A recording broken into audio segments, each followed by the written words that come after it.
Star teachers, YouTube वाले star teachers, जिनको कुछ जानना ना कौड़ी, कभी ब्लैक बोर्ड लेकर कुछ एक्सप्लेनर बनाते हैं, खाली व्यूज बटोरते हैं, उटपटांग ग्रैब्स लिखते हैं और उसके बाद से अपने आप को इतना महारथी समझने लगते हैं कि कुछ लोग उनको फॉलो करने लगते हैं उनके तमाशे की वजह से, और फिर वो जाकर जहां पर जो आता है वो बोलते हैं और उसके दम पर फिर वो पैसे वसूलते हैं।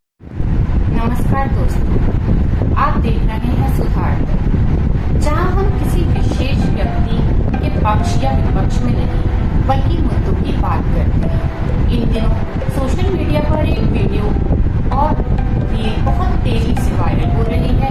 इसमें एक बड़े मीडिया मंच से जुड़े व्यक्ति द्वारा यूट्यूब और ऑनलाइन माध्यम से पढ़ाने वाले शिक्षकों के लिए अपमानजनक शब्दों का प्रयोग किया गया है।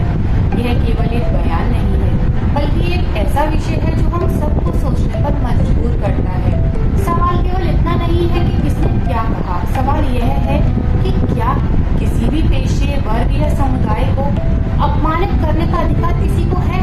हम उस देश में रहते हैं जहां गुरु को केवल नौकरी करने वाला व्यक्ति नहीं माना गया बल्कि ज्ञान का स्रोत माना गया है। हमारी संस्कृति में शिक्षक का सम्मान केवल परंपरा नहीं है बल्कि समाज की नींव है।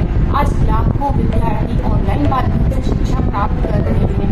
गांवों से लेकर शहरों तक अनेक शिक्षक डिजिटल प्लेटफॉर्म के माध्यम से शिक्षा को घर घर तक पहुंचा रहे हैं। ऐसे में यदि कुछ लोगों की कमियों के आधार पर पूरे शिक्षक समुदाय पर टिप्पणी की जाए तो क्या यह न्यायसंगत है? लेकिन यह मुद्दा केवल शिक्षकों तक सीमित नहीं है।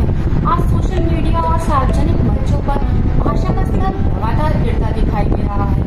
असहमति व्यक्त करने के लिए तर्क कम और अपमानजनक शब्द अधिक इस्तेमाल किए जा रहे हैं। बहस की जगह कटाक्ष ने ले ली है और विचारों की जगह व्यक्तिगत भावनाओं ने। क्या सही स्वस्थ लोकतंत्र की यही पहचान है? मीडिया को लोकतंत्र का चौथा स्तंभ कहा जाता है, इसलिए मीडिया से जुड़े लोगों की जिम्मेदारी आम नागरिकों से कहीं अधिक होती है। उनके शब्द लाखों लोगों को प्रभावित करते हैं। जब बड़े मंचों से कोई बात कही जाती है तो केवल एक राय नहीं होती बल्कि समाज के एक हिस्से को प्रभावित करने वाला संदेश बन जाती है। हम यह नहीं कह रहे कि किसी की आलोचना नहीं होनी चाहिए। आलोचना लोकतंत्र की आत्मा है, लेकिन आलोचना और अपमान में एक स्पष्ट अंतर होता है।